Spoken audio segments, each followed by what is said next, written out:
समय बीता। मथुरा नगरी में महाराज उग्रसेन, सूरसेन, उग्रसेन महाराज बड़े प्रतापी राजा हुए। उन्हीं के यहाँ पे कंस का प्रादुर्भाव हुआ।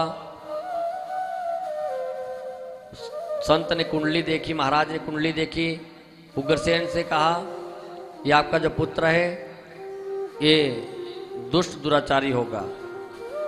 तो त्याग दिया, उग्रसेन ने अपने पुत्र को त्याग दिया। और त्यागने के बाद जो है सूरसेन ने उस पुत्र को पाल पोस के बड़ा किया।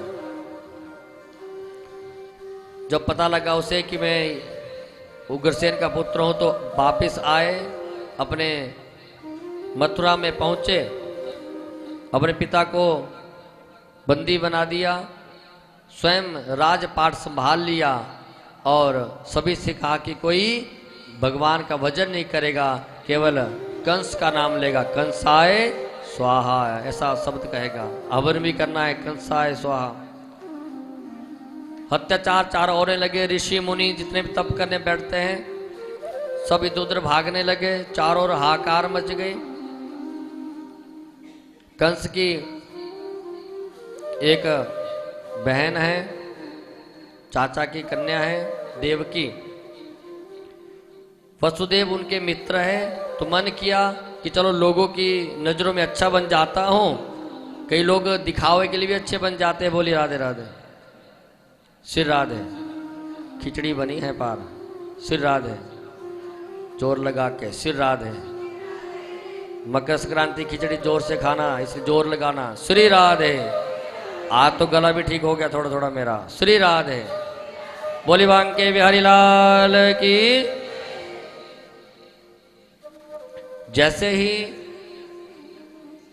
कंस का दुराचार इतना बड़ा, कंस ने सोचा कि चारों ओर मेरी निंदा हो रही है।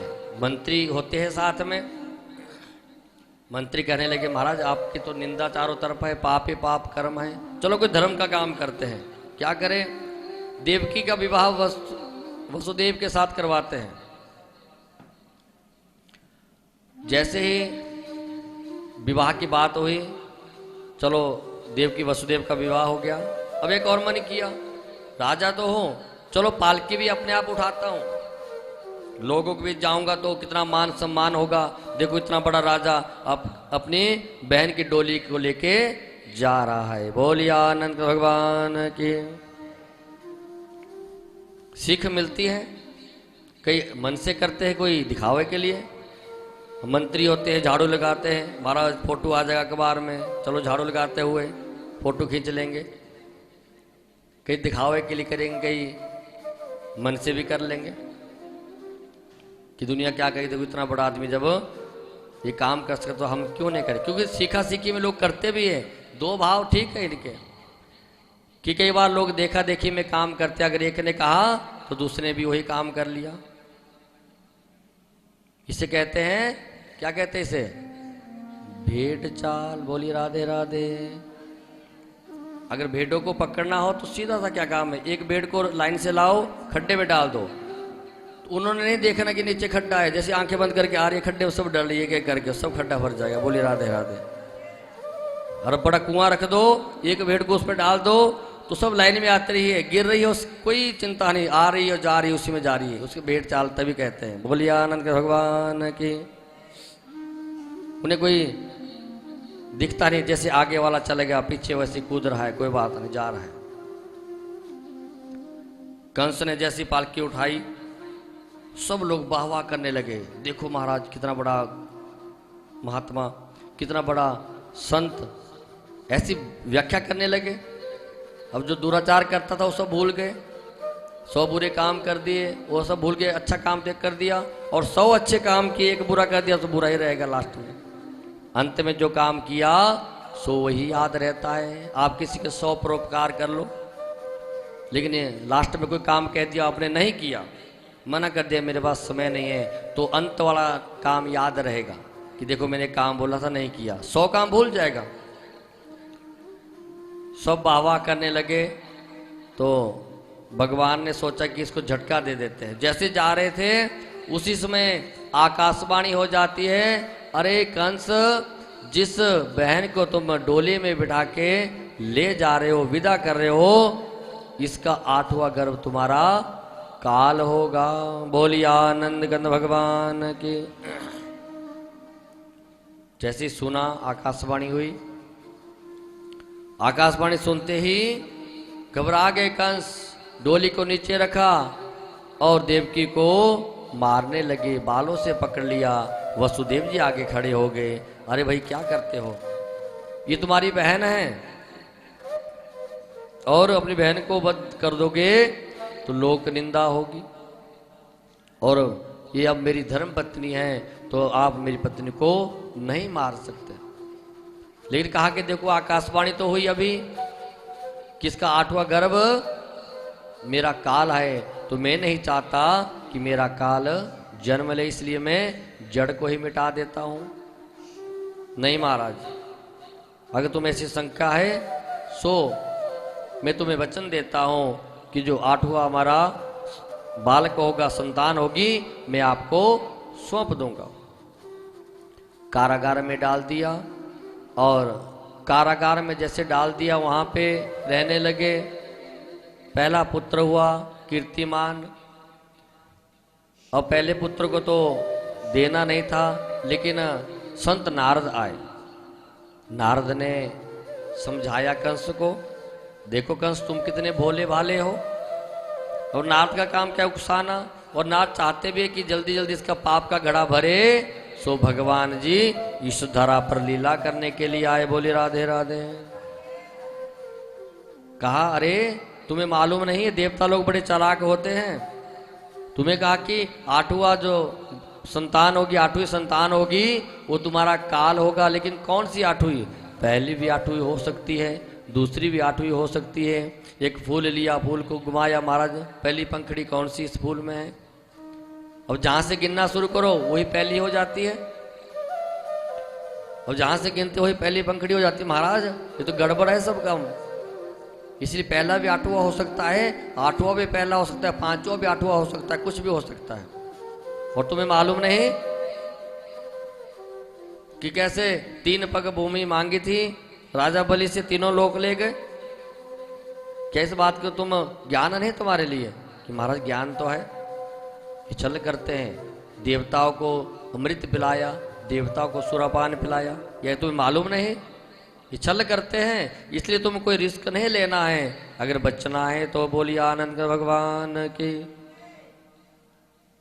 ठीक है महाराज, जैसी आपकी इच्छा। पहले पुत्र को बुलाया गया, और पहले पुत्र को बुलाने के बाद जो है उसे शिला पर पटक दिया, मार दिया।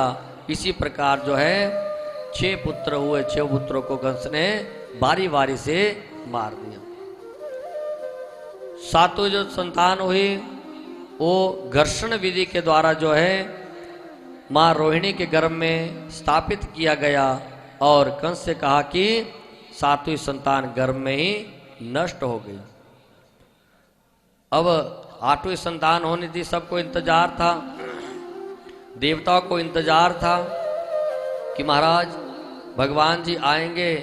और भगवान ने जैसे जैसे धीरे धीरे सब आवेश बनाना प्रारंभ किया। भगवान जब आएंगे तो उससे पहले जितने भी देवी देवता थे सब रूप बदल के पहुँचे। कोई कहीं पे पहुँचा, कोई किसी रूप में आया, कोई कहीं गया, कोई कहाँ पे पहुँचा, जाके सब भगवान से पहले इस धरा पर पहुँचे भगवान के स्वागत के लिए, कि हम भी देखना चाहते हैं भगवान जी क्या क्या लीला करते हैं। बोलिए आनंद भगवान की। भगवान जी कौन कौन सी लीलाएं करते हैं हम देखना चाहते हैं। और जैसे ही लीला प्रारंभ हुई, धीरे धीरे भादों का महीना आया, और भादों के महीने में कृष्ण पक्ष अष्टमी तिथि, रोहिणी नक्षत्र, और बुधवार रात के ठीक 12 बजे कंस के कागार में जो है भगवान चतुर्भुजी रूप लेके प्रकट हो जाते हैं। बोलिए आनंद भगवान की। देवता लोग वहाँ स्तुति करते हैं। आप भी 2 मिनट भगवान की स्तुति कीजिए, और स्तुति करनी है, हे प्रभु हे परमात्मा, स्वागतं कृष्ण सुस्वागतं कृष्ण स्वागतं कृष्ण सुस्वागतं कृष्ण। देखिए वृंदावन में भगवान जी बड़े ही प्रकट हो गए। बोले बाल कृष्ण लाल की। टोकरी में नहीं आए, क्योंकि यहाँ पे बड़े ही भगवान जी हो गए, भक्ति है यहाँ पे, इसलिए साक्षात भगवान जी यहाँ प्रकट हो गए। स्वागतं कृष्ण सुस्वागतं कृष्ण स्वागतं कृष्ण सुस्वागतं कृष्ण स्वागतं सुस्वागतं शरणागतं कृष्ण स्वागतं सुस्वागतं शरणागतं कृष्ण स्वागतं कृष्ण सुस्वागतं कृष्ण स्वागतं कृष्ण सुस्वागतं कृष्ण स्वागतं कृष्ण सुस्वागतं कृष्ण स्वागतं कृष्ण सुस्वागतं कृष्ण स्वागतं कृष्ण सुस्वागतं कृष्ण स्वागतं कृष्ण सुस्वागतं कृष्ण स्वागतं कृष्ण सुस्वागतं कृष्ण स्वागतं कृष्ण सुस्वागतं कृष्ण। सब देवताओं ने वहाँ पे स्वागत किया, फूलों की वृष्टि की, और स्वागत करने के बाद जो है देवता लोग कहने लगे प्रभु आपका यहाँ स्वागत है, और यहाँ पे सत्य की वंदना की गई, सत्य के बारे में प्रतीक करवाया गया कि प्रभु आप सत्य का ध्यान रखना, क्योंकि सत्य के प्रभाव से ही आप कंस का उद्धार करना। बोलिए आनंद भगवान की जय। सत्य की प्रेरणा है, और बिना सत्य के कुछ मिलने वाला नहीं है। स्वागत किया सभी ने। भगवान जी वहाँ पे माता कहने लगी प्रभु हमने कहा था बालक बन के आना, हमने जब भजन किया तो कहा था कि माता क्या कहती है, बालक बन के आना, आप तो पिता बन के आगे। बोली राधे राधे। आप पिता बन के आगे शंख चक्र गदा धारण किए हुए भगवान जी चतुर्भुजी रूप लेके प्रकट हुए। भगवान ने कहा मैया मैंने सोचा मामा जी कहीं इस जेल खाने में ना आ जाए, इसलिए सब हथियार लेके चलता हूँ। बोलिए आनंद भगवान की। अगर आप चाहते हो कि मैं छोटा हो जाऊं तो आपको मेरी रक्षा करनी होगी। भगवान जी छोटे हो जाते, मातृभाव प्रकट किया मैया ने अपने में, और भगवान जी सूक्ष्म हो गए और कहा कि मुझे यहाँ से ले जाओ और गोकुल में ले जाओ यहाँ से।